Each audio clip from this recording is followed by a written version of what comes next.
मित्रांनो, खालची ही दोन वेगवेगळी प्रकरणं संपूर्ण समाजाला एक वेगवेगळा संदेश देत आहेत बरं का. एक प्रकरण संपूर्ण समाजाला हे सांगत आहे की जर तुमचं प्रेम खरं असेल तर समोरच्या व्यक्तीकडून कुठलीच अपेक्षा नसते.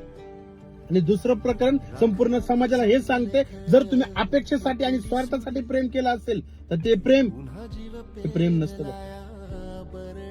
मित्रांनो, एका प्रकरणामध्ये शेजल मांडेकर नावाची एक ताई आपल्या 7 वर्षाच्या प्रेमासाठी त्या मुलाच्या अक्षरशः शॉक मध्ये दोन्ही हात निघून जातात, तरी सुद्धा ती त्याची साथ सोडत नाही. कारण तिने कधीच त्याच्या पैशावर त्याच्या शरीरावर प्रेम केलं नव्हतं, तिने त्याच्यावर प्रेम केलं होतं.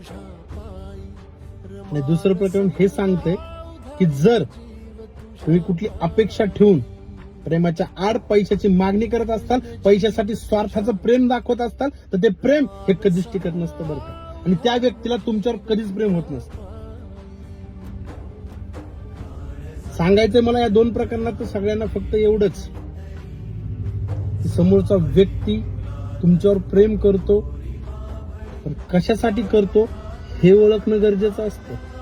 ज्या दिवशी तुम्हाला हे ओळखता आलं त्या दिवशी त्या माणसाला सोडून द्या. जर तो स्वार्थासाठी तुमच्यावर प्रेम करत असेल तर लक्षात ठेवा, जोपर्यंत त्याचा स्वार्थ पूर्ण होत नाही तोपर्यंत त्याचं तुमच्यावर कधीच प्रेम होऊ शकत नाही.